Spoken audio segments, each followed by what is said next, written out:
allanado tu camino y a tu lado siempre está. Sus promesas cumplirá y a su tiempo lo verás. Eres parte del pueblo de Dios, Él te levantará, te restaurará y tu victoria llegará. Fuiste llamado y escogido, a su voz has respondido. Es tiempo de creer.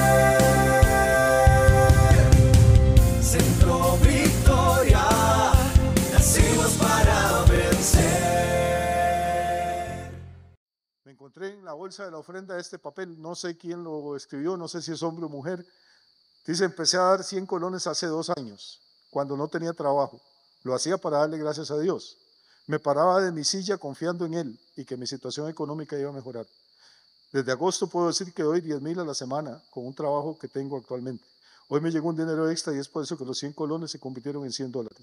Dios es fiel en sus promesas y Él cumple siempre lo que promete, aunque no lo comprendamos. Uno no da para que Dios lo bendiga, uno da porque ya nos bendijo. Bueno, la persona que escribió esto, no sé si fue él o ella, pero créame que a mí me bendijo, porque eso es entender lo que es el principio del reino. O sea, a veces uno dice: me voy a levantar de la silla para dar 100 colones. Pero yo le he dicho muchas veces, no es lo que uno da, es la actitud con la que uno lo da. Hay veces en que 100 colones puede ser la diferencia entre andar en Urbana o irse a pie. Si yo ando 100,000 pesos en la bolsa, dar 100 no es nada. Pero si ando 300 y doy 100, caramba, di el 33% de lo que tenía. Entonces esto no es de cantidades, es de una actitud del corazón, de gente que ha sido bendecida por Dios y que es agradecida con Dios. Y gracias a Dios en esta iglesia hay muchos así. Amén. Muy bien. ¿Quiénes estuvieron anoche? Por favor, quiero ver la mano de los reyes. ¿Sabe por qué digo uy?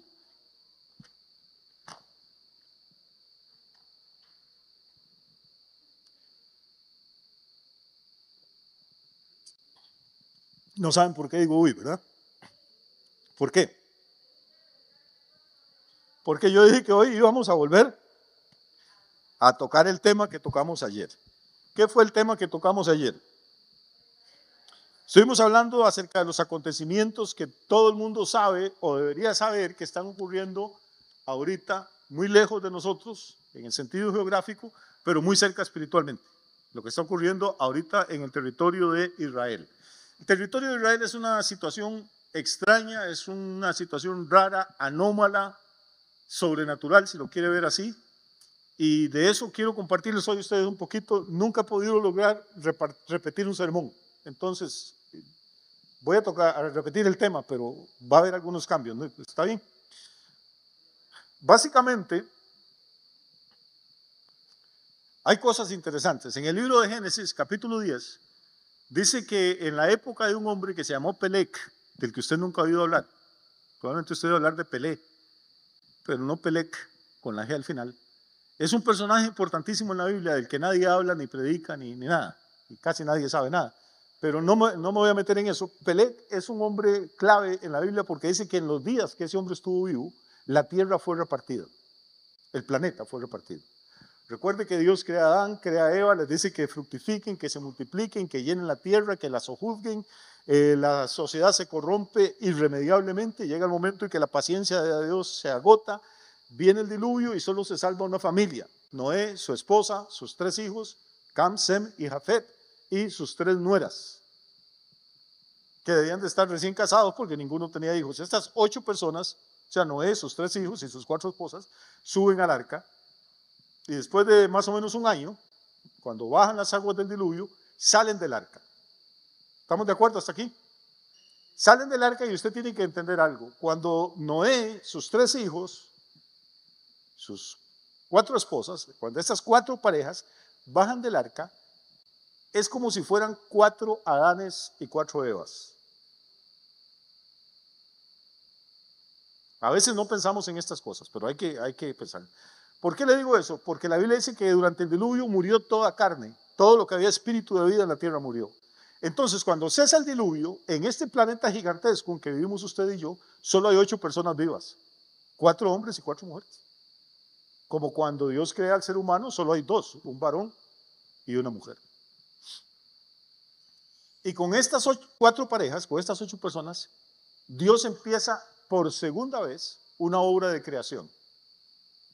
¿Y qué les dice a estas familias? Les dice lo mismo que le había dicho a Adán y a Eva. Salgan, multiplíquense y llenen la tierra y sojúzguenla. Dios siempre ha querido que el ser humano domine en la tierra.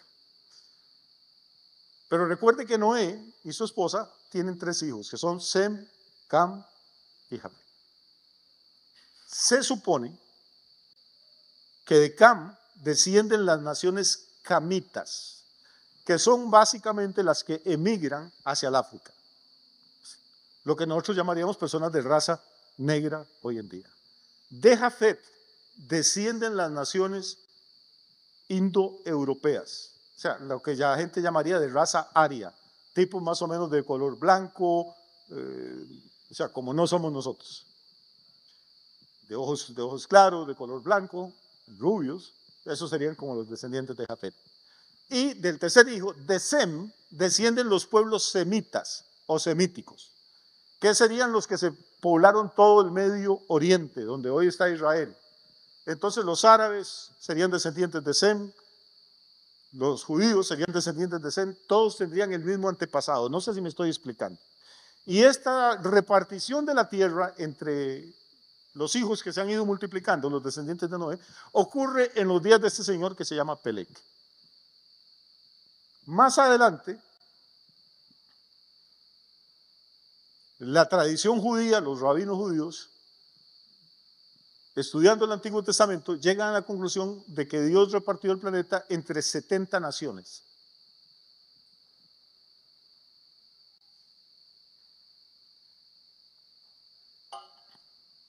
Curioso, digo yo, porque cuando llegamos al Nuevo Testamento, Jesús llama a 70 evangelistas y los manda de 2 en 2 a predicar por todas partes, justamente el mismo número, como diciendo, con ese número que quiero alcanzar a todas las naciones de la tierra.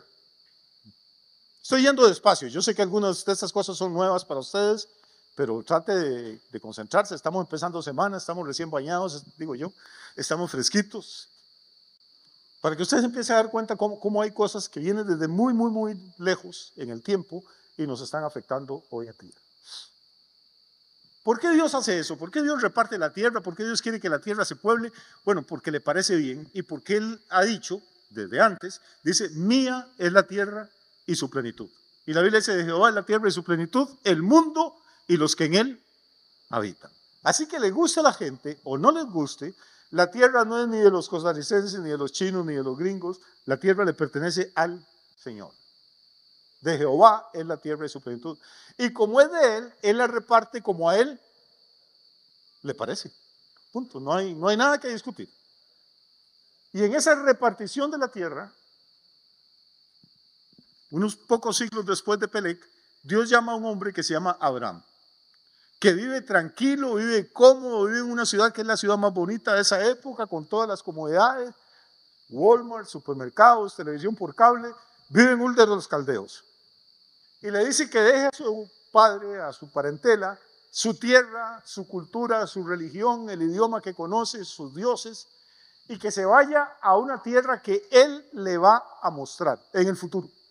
No le dice a dónde ni a qué distancia, no le da ningún mapa, pero Abraham oye esa voz de un Dios al que él no conoce, al que nunca ha visto, y le cree y le obedece. Y he dicho esto otras veces, pero ahora no estoy hablando con los varones, solo con las mujeres, las casadas. ¿Qué haría usted si esta noche su esposo llega a la casa y le dice, mi amor, empaque todo, regale el perro, empaque los 4 chonches que pueda llevarse, porque nos vamos? Y usted dice, ¿cómo nos vamos? ¿Para dónde? Y dice, no sé. Y dice, ¿pero por qué nos vamos? Aquí tenemos lote, casa, carro, aquí vive mi mamá, mis sobrinos. Bueno, es que Dios me habló. ¿Cuántas de ustedes empezarían a empacar? Le garantizo que casi todas. Empacan, pero para irse donde su mamá. Y decirle, mamá, el hombre perdió la chaveta. Está oyendo voces. ¿O no? Seamos honestos. Es que uno lee las cosas en la Biblia y dice, ay, sí, Dios le habló y él se fue. No, no, hermano, eso implica un montón de cosas. Y Abraham empieza un peregrinaje que dura años y muchos años. Y en esos años llega a una tierra que en aquella época se llamaba Canaán. Y Dios le muestra esa tierra y le dice, ok, Abraham, esta tierra te la voy a dar a ti y a tus descendientes. ¿Por qué? Porque con el dueño de la tierra está repartiendo tierra. Ya cada pueblo tiene su territorio. Pero ahora Dios va a crear una nueva nación, un nuevo pueblo. Pero esa tierra no está baldía, no está deshabitada. Ahí viven varias naciones a las que se conoce con el nombre de los cananeos.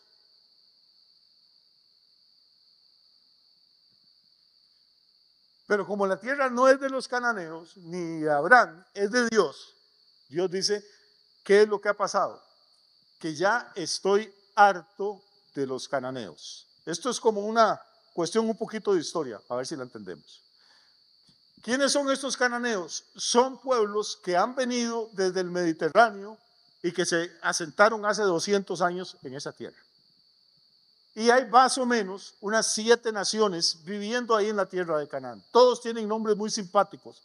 Los heteos, los heveos, los jebuseos, los gergeseos, los fereceos, los filisteos.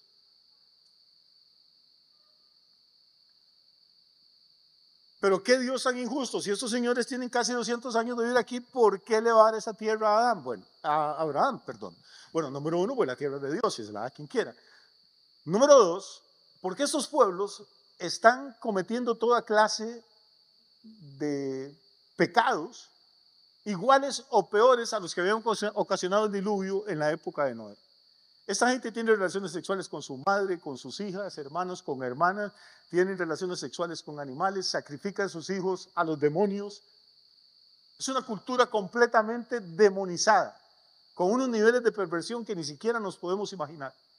Y Dios dice, les he tenido paciencia, a ver si cambian. Los he esperado durante años y años y no cambian. Entonces, le voy a dar esta tierra a mi siervo Abraham, al hombre que me creyó sin haberme visto, al hombre que convenció a su familia de que lo siguiera, y esta tierra va a ser de él y sus descendientes.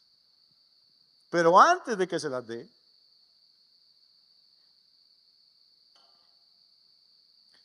van a pasar 430 años. Y se lo dice a Abraham. O sea, es la tierra suya. Le estoy dando el título de propiedad, le estoy dando la escritura. Pero entiéndame, no es para hoy ni para el año que viene, dentro de 430 años. Y tus descendientes, antes de venir a esta tierra, le dice el Señor, van a ser oprimidos y van a ser esclavizados en tierra ajena. Entonces hay tierra ajena y tierra propia.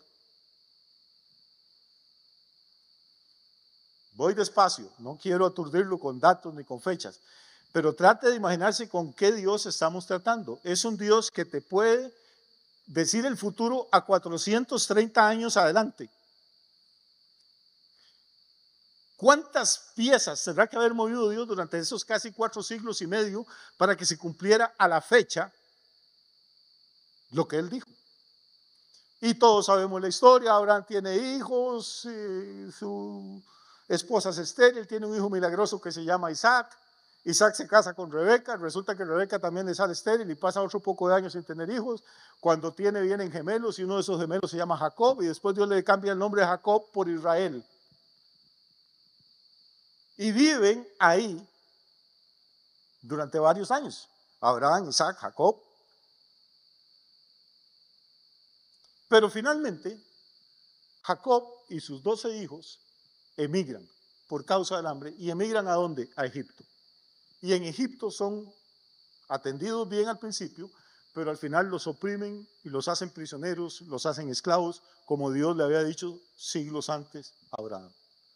Pero cuando se cumplen los 430 años de esa promesa que Dios le hizo a Abraham, o de ese pacto, cuando se cumplen los 430 años, Moisés, usado por Dios, saca al pueblo de Israel, lo hace cruzar el desierto y lo lleva ¿a dónde? A la tierra de Canaán, a la tierra que 430 años atrás, ahora 470, pues ya pasaron 40 del desierto, Dios le había ofrecido a su antepasado. Y ahí esa gente vive tranquila, más o menos. ¿Por qué? Porque recuerde que ahí hay habitantes. Tenemos los cananeos, dentro de los cuales el pueblo más poderoso son los filisteos. Y estos filisteos pelean contra Israel durante siglos. Léase todo el Antiguo Testamento. David peleó contra los filisteos. Cuando sale aquel gigante que venía de una ciudad que se llamaba Gat, ¿recuerda de Goliat? Y maldiciendo a Dios y maldiciendo a Israel, la pregunta que hace David es: ¿quién es este filisteo incircunciso para que hable contra los escuadrones del Dios viviente? O sea, son filisteos. David estaba viviendo y reinando en Israel más o menos en el año 1050 antes de Cristo. En el año 1050 antes de Cristo todavía hay filisteos. David muere después de gobernar 40 años y le sigue en el trono su hijo Salomón. En la época de Salomón ya no hay filisteos viviendo en Canaán. Nunca en el Antiguo Testamento Canaán se llamó Palestina. Se llamó Canaán, la tierra que fluye leche y miel.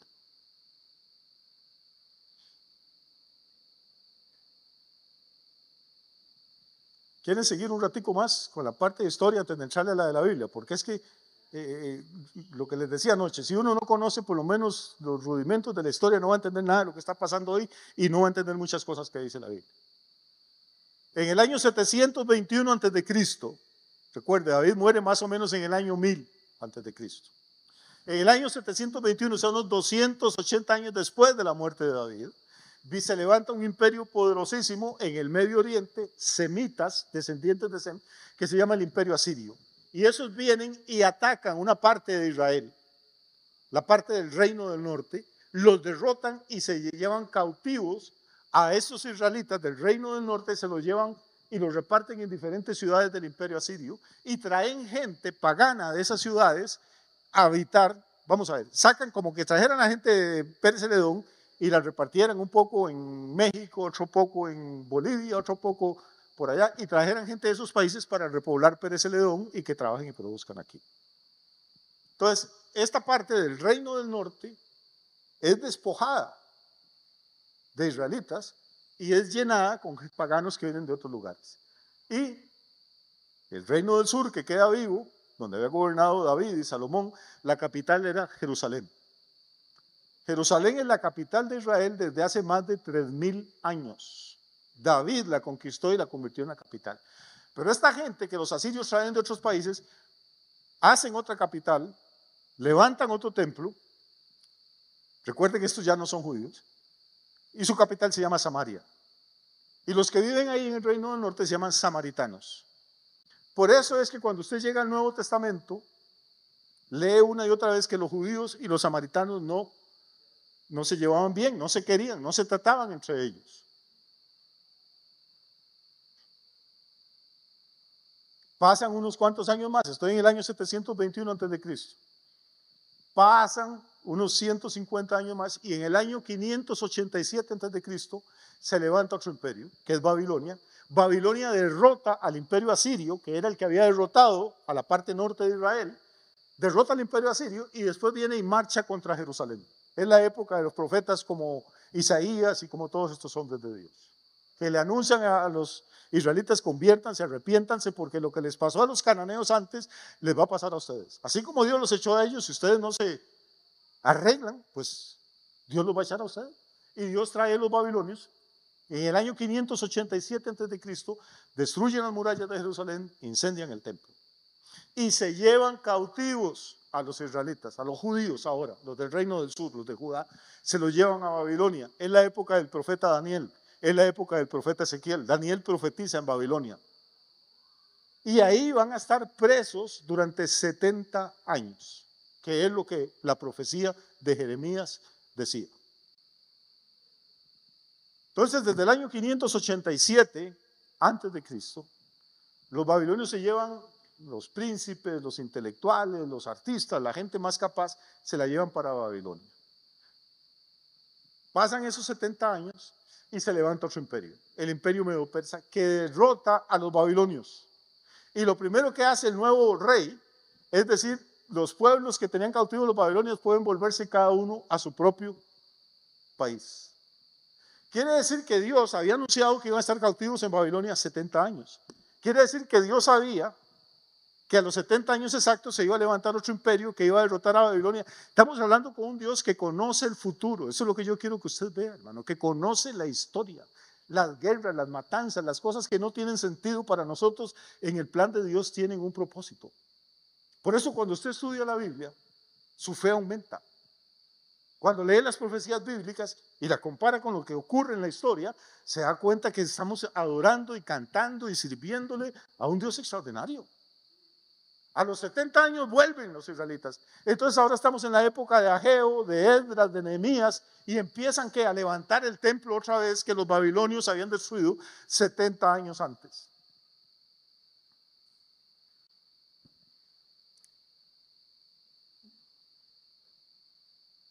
Pasan unos 300 años en paz. Pues se levanta otro imperio ahora, en Grecia, un hombre que se llama Alejandro de Macedonia o Alejandro Magno.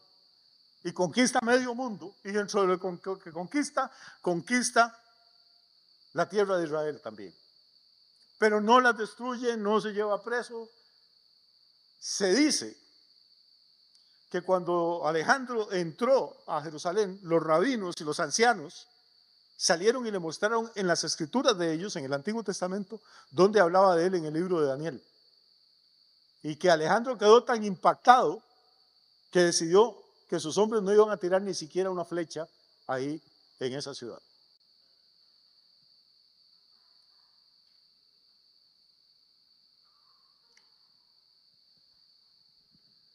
Se muere Alejandro, se desarma su imperio, se lo reparten entre 4 generales que terminan peleando entre ellos, y finalmente después del imperio griego se levanta otro imperio, el imperio romano.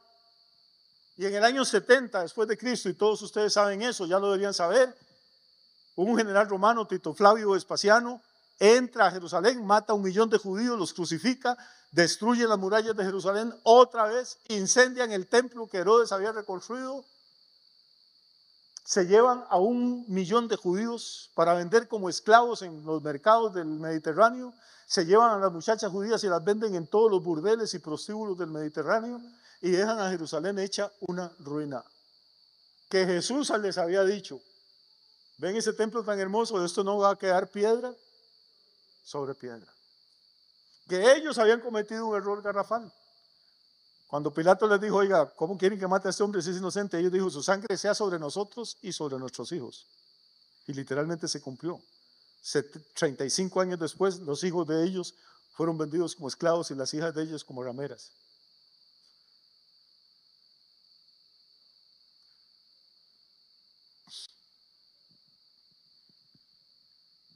Estamos en el año 70 después de Cristo.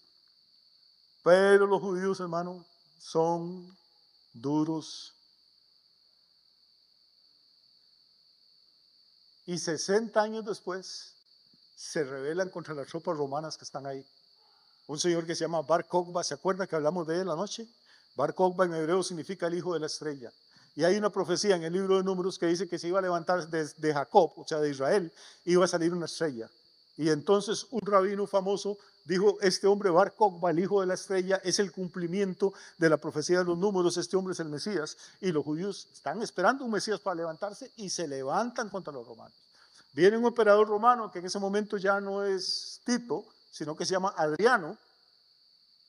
Y Adriano ya no soporta más las rebeliones, las guerras, tiene un imperio muy grande que gobernar y los judíos son un dolor de cabeza y dice: hay que exterminar a esta plaga.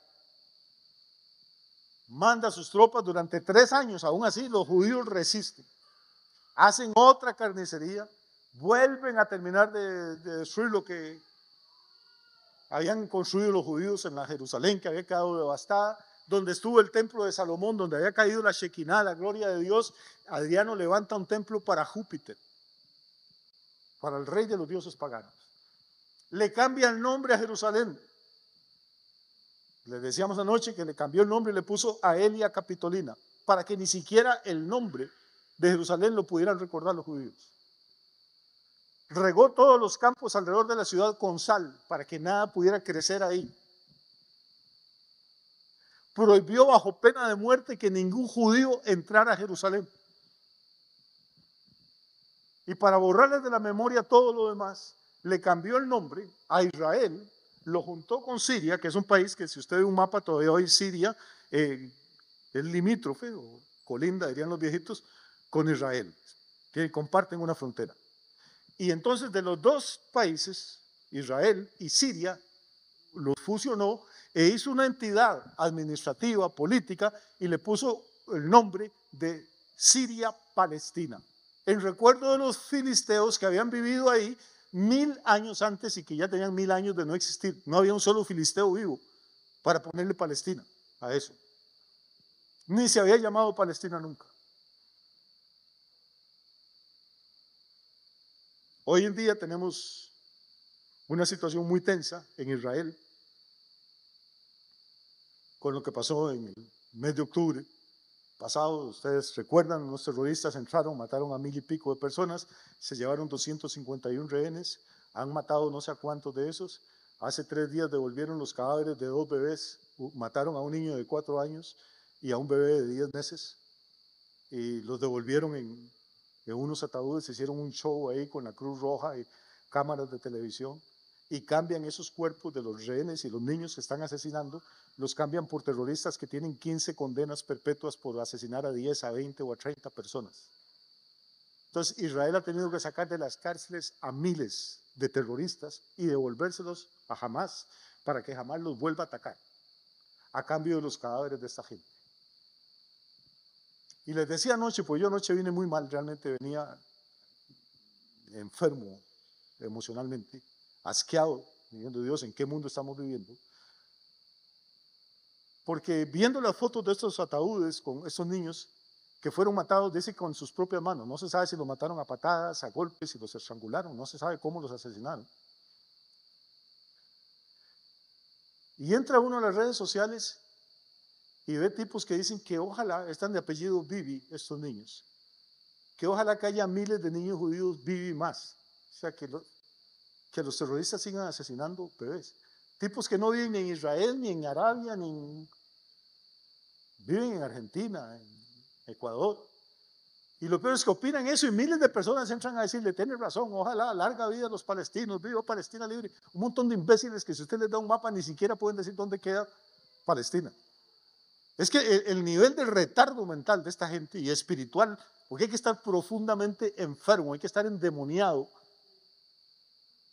Si mi peor enemigo, si el tipo que más me odia tiene un niño de 4 años o de 10 meses y su casa se está quemando y él no está ahí, créame que yo arriesgaría mi vida para entrar a salvar a ese niño. Además, si el perro se le estuviera quemando arriba, adentro, yo trataría de entrar a salvar al perro.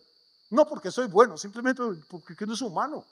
Porque tiene sentimientos, puedo ser el peor de los pecadores, pero ¿cómo me voy a alegrar de que maten a patadas o estrangulen a un bebé de 10 meses?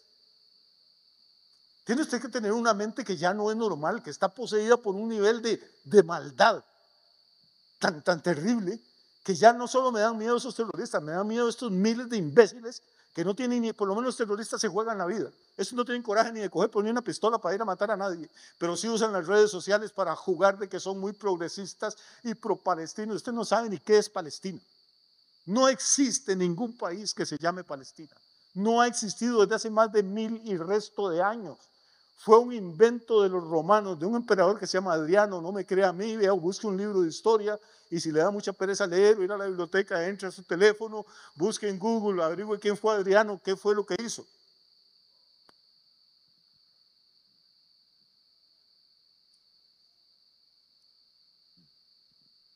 Esta gente está luchando por su tierra. ¿Pero cuál tierra? Si la tierra fue repartida, dice, desde los días de Pelec. Y el dueño de la tierra dijo que se la iba a dar a Abraham y a su descendencia. Y repito lo que dije anoche, porque no quiero que nadie me malinterprete. No soy amigo de ningún judío me ha dado nunca ni $1. Y si conoce a alguno que me lo quiere dar, invítemelo. Nunca he estado en la embajada de Israel, nunca he ido a Israel, nadie me está pagando un peso por decir lo que digo, estoy hablando desde mi corazón. Y quiero decirle algo, si alguien en este salón o me está viendo por la televisión, si alguien tuviera razón para odiar a los israelitas, tendría que ser yo. Que mis antepasados vinieron de Líbano, un país que Israel está bombardeando ahora. Mis abuelos vinieron de ahí. Pero lo importante no es de dónde vengan mis abuelos, lo importante es dónde está la verdad, lo importante es lo que Dios dice.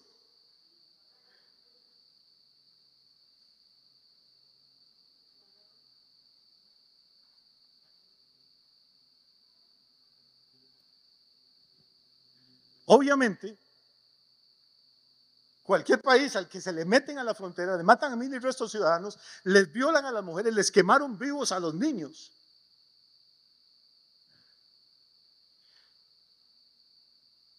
A esta señora, sus 2 hijos y al esposo los secuestraron, pero se llevaron primero al esposo. Y le dijeron que la esposa y los 2 bebés quedaban tranquilos ahí en la casa. Y luego entraron, se llevaron a la esposa y los 2 bebés y los pusieron aparte. Y durante años el resto tuvieron a este hombre cuenteado, diciéndole que la esposa y los hijos estaban bien. Y fue uno de los primeros rehenes que intercambiaron por terroristas. Y la víspera de que lo soltaran le hicieron una entrevista y le dijeron, los terroristas le dijeron, ¿qué es lo primero que vas a hacer cuando llegues a Israel? ¿Qué haría un padre de familia, un esposo que dejó un bebé de 4 años, 9, 10 y le preguntan qué es lo primero que usted hace cuando regresa a su país? ¿Qué diría usted? ¿Irse a pegar una borrachera, ir a la discoteca, ir a ver la querida? ¿Qué haría cualquier persona de cualquier religión? Dice, pues ir a abrazar a mi esposa y ver a mis hijos.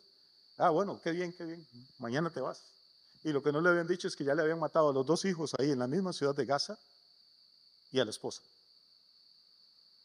Imagínense la ilusión con la que ese hombre llega a buscar su casa, a buscar su familia. O sea, es que ya el grado de sadismo ya no es normal, es lo que le digo. Yo entiendo que en un pleito, un arrebato, alguien le está pegando a uno y usted una piedra, un pedazo de tubo ahí y le arrió por la frente y el otro era de cráneo de cristal y se murió, y lo mató en un arrebato de cólera. ¿Quién va a matar a un niño de 10 meses? Y que me diga que está defendiendo su tierra. No sea usted tan pendejo. Y a cualquiera que me sostenga eso en la cara se lo digo, no sea tan pendejo. Usted no tiene el coraje para asesinar a un bebé, pero es peor que el asesino. Porque defender eso no tiene nombre. No me importa si es judío, si es árabe, si es chino, si es musulmán. Eso, ¿qué tienen que ver estos niños con la guerra? Pastor, pero los israelitas matan civiles. ¿Cuáles civiles? ¿Vieron? Todo el mundo puede ver los videos, hermano. No hay un solo terrorista combatiendo con uniforme. Todos se visten de civiles. Para que los soldados israelitas, y ellos sí combaten con uniforme. Para los terroristas es facilísimo. Al que tenga uniforme le disparo. Los israelitas no saben, porque todos andan vestidos iguales, quién es soldado, quién es enemigo, quién anda armado, quién anda una granada. Según el derecho internacional de guerra, cuando 2 potencias entran en conflicto, tienen que utilizar uniformes precisamente para distinguirlos de los civiles. Y si a un soldado lo encuentran con armas en la mano, combatiendo sin uniforme, ni siquiera hay juicio, se le fusila ahí mismo. ¿Sabe cuántos han fusilado los israelitas? Porque a todos los que agarran, los agarran sin uniforme. 0. Los llevan a la cárcel, tienen que pagarles comida, médico, y esperar que les secuestren o les asesinen niños para cambiar los cadáveres de esos niños por estos tipos que estuvieron ahí. Y sin embargo, el mundo entero, las Naciones Unidas, la Cruz Roja, están apoyando no a Israel, sino a los terroristas. El día que devolvieron los 2 ataúdes de estos niños, la gente, esos civiles inocentes que dicen los payasos de los medios sociales, estaban bailando y haciendo fiesta. Y salió una señora, una bruja, gritando ahí en árabe, entraron vivos a Gaza, pero los sacamos en ataúdes, a un niño de 10 meses y a otro de 4 años. ¿Qué tiene que ver esto con la religión? ¿Qué tiene que ver con la tierra? No tiene que ver nada. Y todo esto nos lleva al punto para el que llegamos aquí esta mañana.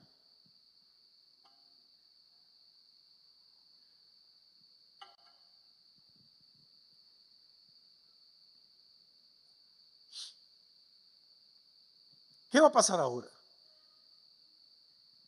Lo que va a pasar es que el mundo está en suspenso, el planeta entero, porque temen que lo que está ocurriendo ahí, toda esta gente de Hamás, ya Benjamín Netanyahu, el primer ministro de Israel, les ha dicho 2 veces, ustedes son muertos caminando.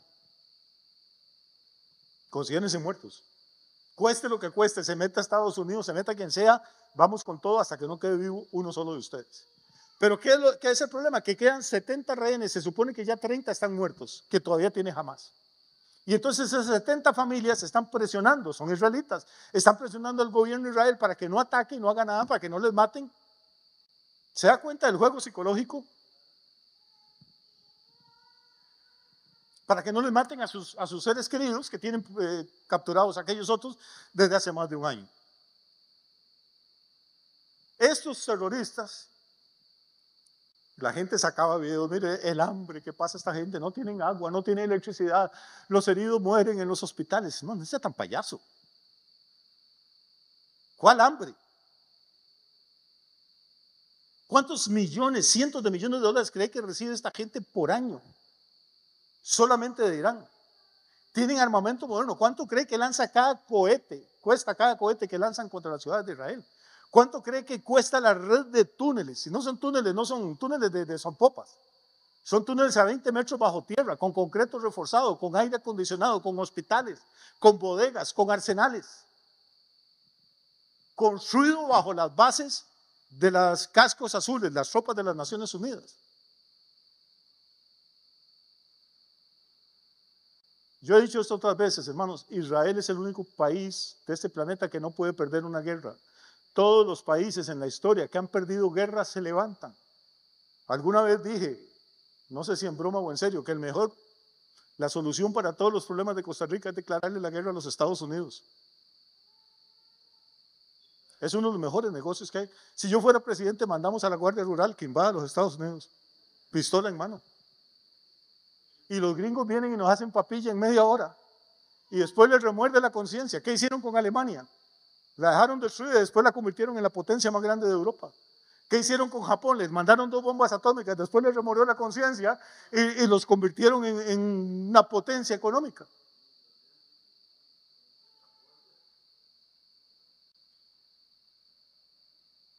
¿Qué hicieron con Vietnam? Fueron a atormentar a los pobres chinitos de Vietnam y después se los recogieron por miles y tuvieron que darle trabajo y visas y papeles. Y ustedes ahora son dueños de un montón de negocios en los Estados Unidos. Más bien ahora son los vietnamitas los que están invadiendo Estados Unidos.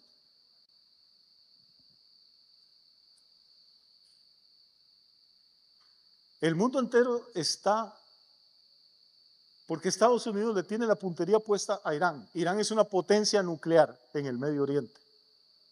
E Irán es el que está apoyando a Hezbollah en el Líbano y a Hamás en la Franja de Gaza.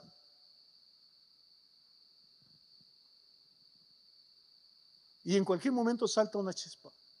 Entonces Europa, Estados Unidos, Canadá, los países árabes, Arabia Saudita, Qatar, Abu Dhabi, todos están tratando de servir de mediadores a ver cómo paran que no se haga una guerra y se llega a un acuerdo de cese al fuego, hacer un pacto entre Israel y Hamás. Oiga a lo que hemos llegado. Entre un país soberano, reconocido por las Naciones Unidas desde 1948, entre un país y una banda guerrillera.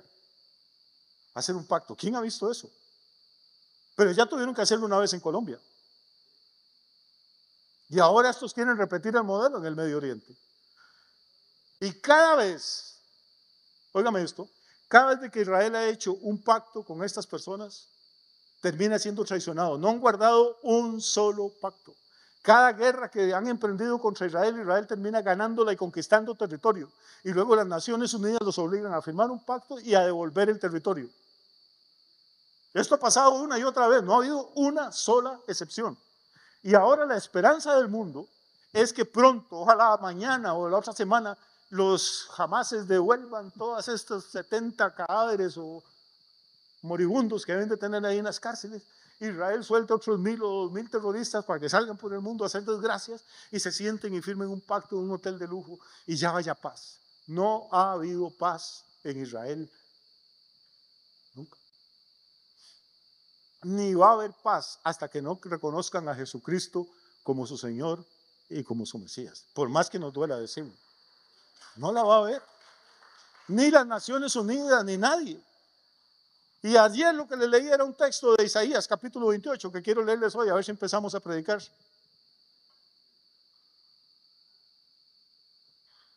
Versículo 14.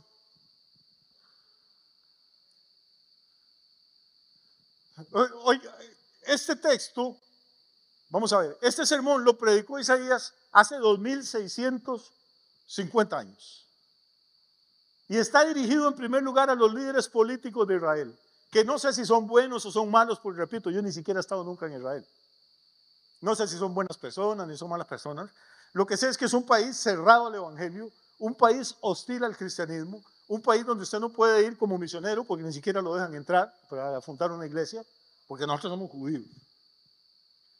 Entonces, hace 2000 y pico de años, oiga lo que el Señor les decía a través de su siervo Isaías a los líderes políticos de Israel que vivían en Jerusalén. Les dice, por tanto, varones burladores que gobernáis a este pueblo que está en Jerusalén. O sea, más claro no puede ser el destinatario. Son los varones que gobiernan a este pueblo que está en Jerusalén. Varones burladores. Oíd la palabra de Jehová. Ahora, si cuando a usted le dicen, oiga palabra de Jehová, amarre ese cinturón porque lo que viene es serio. O sea, no le van a contar un chiste. Vamos a ver qué es lo que viene. Y hay que leerlo despacio. Dice, es Dios ahora el que está hablando a través de Isaías. Por cuanto habéis dicho, pacto tenemos hecho con la muerte e hicimos convenio con el Seol. Entonces, ¿quiénes tenían hecho un pacto con la muerte? ¿Quiénes habían hecho un acuerdo, un convenio con el Seol? Los varones burladores que gobiernan este pueblo que está en Jerusalén, los líderes políticos de Israel. ¿Cuántos pactos han hecho con la muerte? Cada vez que van ganando una guerra, el mundo entero corre, firme un acuerdo de paz. Pasan 4 o 5 años mientras los terroristas se arman otra vez, reacomodan sus ejércitos y vuelven otra vez a atacarlo. O Israel se lanza otra vez a la guerra, los derrota, entra al mundo, para y no los maten, pobrecitos, firmemos otro acuerdo.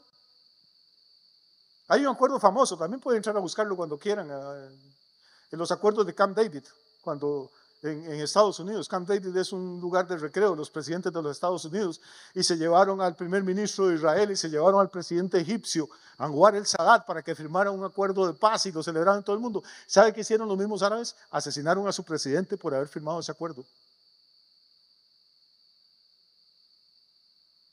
¿Usted cree que la gente de Gaza es feliz ahí, que la estén bombardeando y vivir en esas condiciones? No, pero si se oponen y si dicen algo, los mismos de ellos los matan.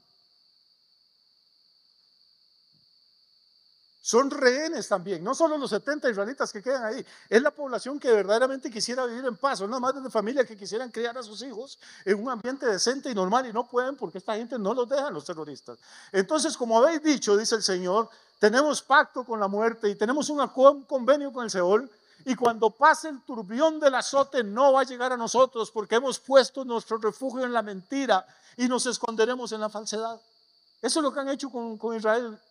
Vez tras vez le mienten, firman acuerdos falsos y ellos salen contentos. Ahora sí somos triunfantes, ya no vamos a tener más guerra. Pum, 2, 3 años y otro ataque. Porque hicieron eso y confiaron en la mentira y en la falsedad. Vamos a ver qué ocurre, verso 16. Por tanto, Jehová el Señor dice así. Y ahora oiga qué cambio de marcha más radical el del Señor.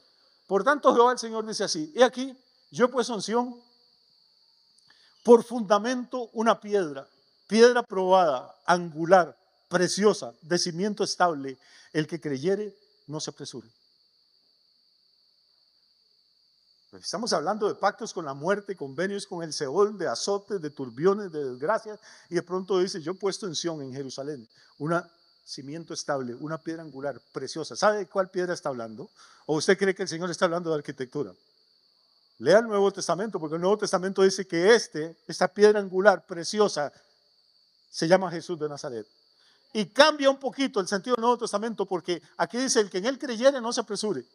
El Nuevo Testamento lo traduce, el que en él creyere no será avergonzado. ¿Sabe por qué fueron avergonzados los líderes políticos de Israel? ¿Sabe por qué el Mossad y el Shin Bet, las fuerzas de inteligencia más modernas del mundo, quedaron en ridículo ante ese ataque de octubre? Porque estaban confiando en la tecnología, en sus propias fuerzas. Pero lo que dice la Biblia es que el que confiara en Jesús, ese no va a ser avergonzado. Entonces vamos a seguir un poquito el verso 17. Y ajustaré, dice el Señor, el juicio a cordel y a nivel la justicia. Y granizo barrerá el refugio de la mentira y aguas arrollarán el escondrijo. ¿Quién es la mentira? Pues son toda esta gente, los terroristas estos, los periodistas a sueldo, que viven mintiendo y pasando fotos falsas y haciendo cosas terribles. Y entonces, ¿qué dice el Señor? Bueno, los líderes de Israel me fallaron, pero yo voy a ajustar el juicio a cordel y voy a hacer que sobre el refugio de la mentira, que era donde estaba la gente esta de Gaza, va a caer granizo.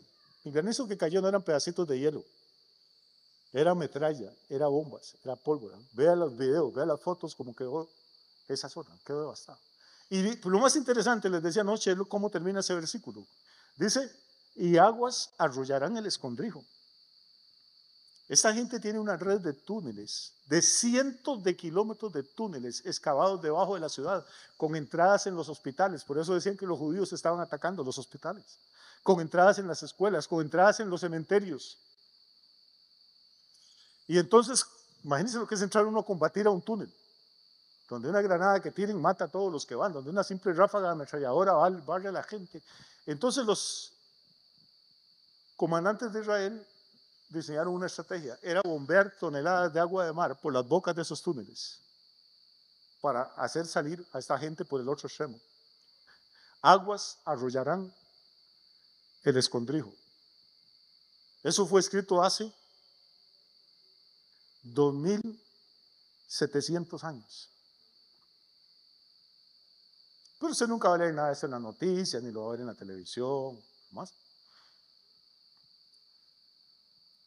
Terminémoslo, porque vale la pena terminar esta sección. Dice el Señor, y será anulado vuestro pacto con la muerte, y vuestro convenio con el Seol no será firme. Cuando pase el turbión del azote, seréis de él pisoteados. O sea, por más pactos que tenían, el turbión los pisoteó. Y el que tuvo que tomar venganza fue el Señor. Voy a terminar esta mañana, porque yo sé que los estoy cansando, pero es que, repito, a mí esta cuestión me apasiona. Y les decía anoche, a mí lo que me preocupa, hermano, es que el sistema nos mantiene idiotas. El sistema está diseñado para que no pensemos. Ahorita hay gente que está aquí oyendo esto y están pensando a qué hora empieza el partido. Tengo que ir a ver el partido, como si en eso se le fuera la vida. El sistema quiere que usted viva oyendo música, viendo películas. No estoy diciendo que nada de eso es pecado. Me encanta la música, me encanta el buen cine. Todo lo que le estoy diciendo es que ocupamos nuestra mente y nuestro tiempo, en vez de estudiar las escrituras, estudiar la profecía y estudiar lo que está pasando en el mundo, el sistema lo que quiere es mantenernos bobos, porque los tontos son más fáciles de controlar. Que oigamos las noticias y que no tengamos ningún criterio para juzgarlas, que no tengamos ningún trasfondo ni de historia, ni de ideología, ni de política, ni de nada. Entonces cualquiera viene y nos da tolillo con el dedo.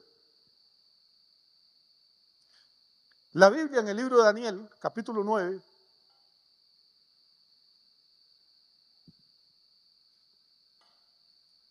déjeme decirle que sí, que esta matazón, no sé si va a prolongarse un mes o 10 años más, pero va a ser una carnicería, y tarde o temprano va a parar. Y va a parar, ¿sabe cómo va a parar? Con un pacto, como tantos que ya he hecho con Israel. Y los israelitas se van a alegrar otra vez. Daniel 9, creo que es el versículo 27. Habla de un gobernante. Repito, el mundo está loco tratando de ver cómo arregla esta situación. Donald Trump no puede, los franceses no pueden, los árabes no pueden. ¿Qué pasa si de pronto aparece un gobernante que sienta a la gente? Vengan ustedes, firmen aquí, yo les voy a dar esto a ustedes, eso a ustedes. Hay problemas de miseria, pobreza en la India, eso lo vamos a arreglar en un mes, a eso lo arreglamos en otro mes. El mundo va a quedar maravillado. El mundo está esperando ese tipo de líder que pueda traer paz al mundo, que pueda traer prosperidad. Y cuando aparezca, lo van a seguir a pie, juntillas, van a querer todo lo que él diga. Lo van a seguir con un fanatismo como ningún líder político ha gozado nunca. Y Daniel, que escribió, repito, allá por el año 580 antes de Cristo, Daniel habla de ese líder. Dice, y por otra semana confirmará el pacto con muchos. Entonces Daniel está hablando ahora no de los pactos que ya han hecho con Israel y que han quebrantado, que Israel creyó que había hecho un pacto con el Seol y con la muerte, que ya no los iban a atacar ni a matar. Y Dios dijo, no, están equivocados. Pero todavía falta otro pacto. De hecho, faltan dos. Este va a ser el penúltimo. Va a venir un líder increíblemente capaz, un diplomático súper hábil, y él va a lograr poner en paz a toda esta gente. Aquello es un pleito de perros y gatos ahora, y lo ha sido durante siglos. Pero este hombre va a poner paz ahí. Y la gente se va a quitar el sombrero y van a decir qué tipo más extraordinario. Pero dice, por otra semana, y está hablando de semanas de años, no de días, no tengo tiempo para meterme en eso, por otra semana confirmará el pacto con muchos, pero, y aquí viene, a la mitad de la semana hará cesar el sacrificio y la ofrenda. Y después, con la muchedumbre de las abominaciones, vendrá el desolador hasta que venga la consumación y lo que está determinado se derrame sobre el desolador. Vamos a tratar de leer eso en español. Está hablando de un líder que va a lograr firmar un pacto. Esto está hablando de Israel. Puede leer todo el capítulo en su casa. Ese líder mundial va a lograr que Israel se siente, que firme un pacto y ahora sí van a respirar tranquilos. Y a la mitad de la semana de 7 años, o sea, a los 3 años y medio, este líder que parecía que amaba la paz y todo, se va a quitar la máscara. Y la gente va a descubrir que no era el Mesías que ellos habían esperado, sino que es un falso Mesías. ¿Cómo lo van a descubrir? Porque este va a haber ayudado a los judíos a reedificar su templo. Pero a la mitad de la semana, en ese templo que construyeron, él se va a sentar como Dios y va a pedir que lo adoren a él. Y los judíos van a hacer lo mismo que hicieron contra los romanos. Cada vez que les ponen un ídolo, un Dios falso, se levantan y entonces este hombre se va a endemoniar contra ellos y los va a perseguir y va a entrar el periodo que la Biblia llama la gran tribulación. Por eso lo que está ocurriendo ahorita y los pactos que se van a firmar pronto, yo no estoy asustando a nadie, estoy diciendo, hermano, Cristo viene mañana. No, déjeme explicarle. Estudie usted como si Cristo no fuera a venir nunca. Trabaje usted como si Cristo no fuera a venir nunca. Haga negocios, haga plata si puede, bendiga a su familia, bendiga a otra gente. Viva su vida normal, pero no la viva como los impíos. Vivan entendiendo que Cristo podía venir esa misma noche. Trabajamos, estudiamos y nos esforzamos como si el Señor no fuera a venir nunca. Pero vivimos, nos guardamos como si Él pudiera venir mientras estamos durmiendo esta noche. Esa es la diferencia. No vamos a hacer como el Cristo viene, ¿para qué estudiar? Cristo viene, ¿para qué trabajar? No, usted que eso es un bagazo. No, estudie todo lo que pueda, trabaje todo lo que pueda, invierta. Y pastor, y si Cristo viene, quedó a media carrera, bueno, mejor ir al cielo con media carrera que completamente cerrado. Y Cristo viene y todo, ¿para qué trabajar? Todo se queda así, pues por lo menos comió bien y su familia se vistió decentemente. Esfuércese, no sea vago. Sea luz, sea un testimonio. Pero no se deje captar por el sistema. El sistema no quiere que nos enteremos de estas cosas. Muy bien. Por eso dice que a la mitad de la semana este tipo que va a hacer firmar el pacto hará cesar el sacrificio y la ofrenda. Y después de que la haga cesar, obviamente los judíos se van a rebelar. Después, con la muchedumbre de las abominaciones vendrá el desolador. O sea, va a venir desolación sobre esa tierra. Lo que Hitler les hizo no fue nada. Lo que esta gente les hizo de Hamás no es nada comparado con lo que viene sobre Israel. Y me duele mucho decirlo, pero ahí está en la Biblia y no lo puedo ignorar. Pero ¿hasta cuándo va este desolador causar desgracias? Dice, hasta que venga la consumación y lo que está determinado se derrame sobre el desolador. Así como Dios tenía controlado que Babilonia solo iba a tener los cautivos 70 años, así como Dios tenía controlado cada fecha, cada año, cada cosa de la historia, el anticristo, que es ese gobernante mundial, va a poder hacer muchas cosas, pero hasta que lo que ya está determinado desde antes de la creación del mundo sobre él, se derrame sobre él y Dios va a venir en la persona de Cristo Jesús con poder y gloria y le va a parar los pies. Eso es lo que los creyentes esperamos, la segunda venida de Cristo en poder y gloria. Él es el príncipe de paz. La Biblia dice que no hay paz para el impío. Y por más que la busquen y por unas buenas intenciones que tienen, no la van a lograr. Termino, ¿está bien? Primera carta de Pablo a los Tesalonicenses.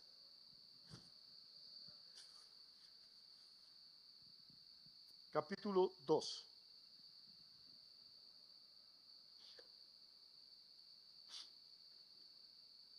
Es un texto muy conocido, pero que vale la pena recordarlo en este contexto. Capítulo, ¿qué les dije? No, perdón. Este es Primera Tesalonicenses, capítulo 5.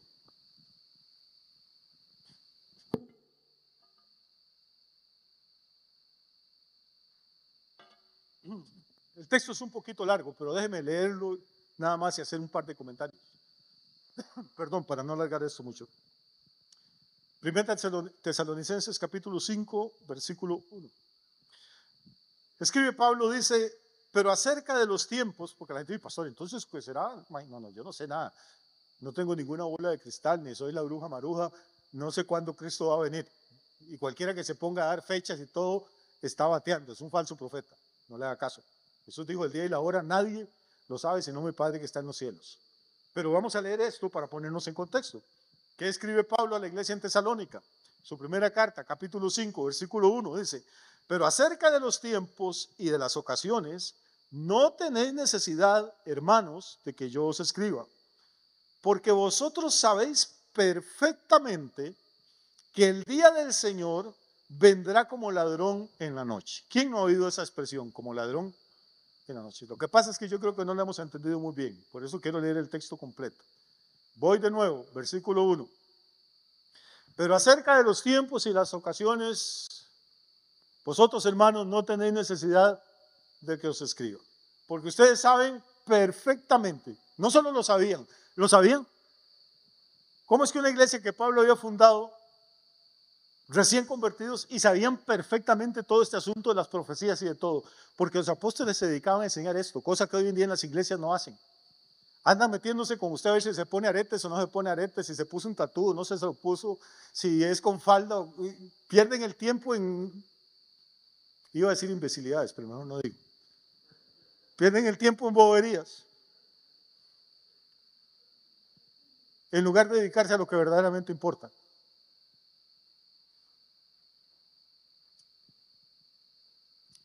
Ustedes saben perfectamente, no es que tenían una noción, Pablo dice, ustedes saben perfectamente que el día del Señor vendrá así como ladrón en la noche. Y verso 3, oiga, que cuando digan paz y seguridad, entonces ¿cuándo? Cuando digan paz y seguridad, ¿qué va a ocurrir? Vendrá sobre ellos destrucción repentina. En este momento Israel no puede decir paz y seguridad. En este momento el mundo no puede decir paz y seguridad porque hay un conflicto ardiendo ahí. Pero en cuanto se logre el acuerdo y se sienten a firmar el pacto, el mundo va a respirar y va a decir, ahora sí, viene un periodo de paz. Y ahí es cuando hay que pelar el ojo, diría aquel del... ¿Por qué? Porque está claramente, ¿verdad? Yo no sé si es que estoy torciendo el texto, usted lo ve tan claro como yo. Dice, cuando digan paz y seguridad, es ahí en ese momento, no antes. Entonces vendrá sobre ellos destrucción repentina, como los dolores a la mujer encinta, y no escaparán. Una mujer embarazada no puede programar a qué hora va a parir, a menos de que se haga una cesárea. Es cuando el niño quiera, y quieren a una hora. Cuando Amén nació, Amén, tápese los oídos un momentito ahí. Cuando Amén nació, yo estaba asustadísimo. Y ya se acaba la hora del parto. Y como a las 3 de la mañana, no sé qué, me dice la señora, me está doliendo mucho, entonces bajo ¿qué hago yo? Yo tenía 18 años. Me voy a buscar a mi suegro para despertarlo, porque yo no tenía carro ni nada, y mi suegro tenía un pedazo de moto. Dice, en mi mente iban a llevar a la mujer ahí con 9 meses de embarazo en moto. Viera qué hombre más bravo el suegro. Pero bravo no conmigo, ¿cómo se le ocurre a esta hora? Son las 3 de la mañana tener calambres. Como si la pobre mujer pudiera escoger a qué hora le van a dar los calambres. Jesús dice que no, que la destrucción y la ruina verdadera van a venir cuando menos lo esperen, cuando estén más bien alabándose de que tienen paz y seguridad. Así es que prepárese, porque primero va a haber un periodo de guerra, de violencia, no crea que los judíos se van a quedar queditos. Segundo, todas las naciones del mundo van a presionar para que firmen un tratado, y no digo que este sea el definitivo, le dije que podía ser el penúltimo. Mas vosotros, bueno, voy a leerlo otra vez. Voy a volver al versículo 2 y ya voy a terminar, créame. Versículo 2 dice, porque vosotros sabéis perfectamente que el día del Señor vendrá así como ladrón en la noche. Me salto el 3, que es el que le acabo de hablar de ese, y paso al 4. Dice, mas vosotros, hermanos, no estáis en tinieblas para que aquel día os sorprenda como un ladrón. Y aquí es donde la iglesia ha fallado. Pablo dice que Jesús va a venir como ladrón. El día del Señor vendrá como ladrón en la noche. Entonces la gente dice, "Ay, sí, no hay forma de averiguar nada, eso va a ser". Pero el versículo 4, Pablo dice, sí, pero ustedes, hermanos, no están en tinieblas, para que aquel día los sorprenda como un ladrón. O sea, para el mundo va a ser como ladrón en la noche. Para la iglesia que busca a Dios y que lee las escrituras, esa no está en tinieblas, esa va a estar leyendo las señales de los tiempos. Porque todos vosotros, dice el versículo 5, sois hijos de luz e hijos del día. No somos de la noche ni de las tinieblas. Por tanto, no durmamos como los demás, que es lo que el sistema quiere. Ponerlo a dormir con las películas, con las redes sociales, viendo a ver con quién se pelea en TikTok, viendo a ver qué dicen en Facebook. ¿A usted qué diablo le importa?